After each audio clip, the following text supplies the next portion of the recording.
നമസ്കാരം. തിരുവല്ല മീഡിയ വാർത്തകളിലേക്ക് സ്വാഗതം. NDA ഘടകകക്ഷിയായ സോഷ്യലിസ്റ്റ് ജനതാദൾ പാർട്ടിയുടെ ആഭിമുഖ്യത്തിൽ റാന്നിയിൽ കുടുംബ സംഗമം നടത്തി. NDA സംസ്ഥാന വൈസ് ചെയർമാനും സോഷ്യലിസ്റ്റ് ജനതാദൾ സംസ്ഥാന അധ്യക്ഷനുമായ VV രാജേന്ദ്രൻ കുടുംബ സംഗമം ഉദ്ഘാടനം ചെയ്തു. കേന്ദ്ര സർക്കാരിൻ്റെ ഏതെങ്കിലും പദ്ധതികളുടെ ഗുണഭോക്താക്കളാണ് മിക്ക മലയാളികളുമെന്ന് ഉദ്ഘാടന പ്രസംഗത്തിൽ VV രാജേന്ദ്രൻ പറഞ്ഞു. കേന്ദ്ര സർക്കാരിൻ്റെ പദ്ധതികൾ കേരളത്തിലെത്തുമ്പോൾ പേരുമാറുന്ന ഒരു പ്രത്യേകതരം പ്രതിഭാസമാണ് ഇവിടെയുള്ളത്. ചുളുവിൽ ക്രെഡിറ്റ് അടിച്ചു മാറ്റുന്ന സംസ്ഥാന സർക്കാരിൻ്റെ ഈ ചെപ്പടി വിദ്യ ജനങ്ങൾ മനസ്സിലാക്കിയെന്നും അദ്ദേഹം കൂട്ടിച്ചേർത്തു. സോഷ്യലിസ്റ്റ് ജനതാദൾ ജില്ലാ president advocate Manju K Nair അധ്യക്ഷത വഹിച്ചു. നാഷണലിസ്റ്റ് കേരള കോൺഗ്രസ് സംസ്ഥാന general secretary Ranjith Abraham Thomas മുഖ്യപ്രഭാഷണം നടത്തി.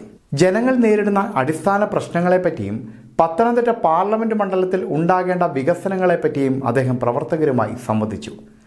തൊഴിലില്ലായ്മയാണ് ഏറ്റവും വലിയ പ്രശ്നമെന്ന് പരിപാടിയിൽ പങ്കെടുത്ത ഭൂരിപക്ഷം പേരും ചൂണ്ടിക്കാട്ടി. വിദ്യാഭ്യാസം കുറഞ്ഞവരും ഉന്നത വിദ്യാഭ്യാസം നേടിയവരും ഒരുപോലെ ജോലിക്ക് ബുദ്ധിമുട്ടുകയാണെന്നും പ്രവർത്തകർ പറഞ്ഞു. റോഡുകളുടെ ശോച്യാവസ്ഥയായിരുന്നു ചൂണ്ടിക്കാണിക്കപ്പെട്ട മറ്റൊരു പ്രധാന പ്രശ്നം. പൊതുഗതാഗത സൗകര്യത്തിന്റെ അപര്യാപ്തതയും പ്രധാന പോരായ്മയായി പരിപാടിയിൽ പങ്കെടുത്തവർ എടുത്തു പറഞ്ഞു. നാഷണലിസ്റ്റ് കേരള കോൺഗ്രസ് ജില്ലാ പ്രസിഡന്റ് രാജു തിരുവല്ല ആശംസാ പ്രസംഗം നടത്തി.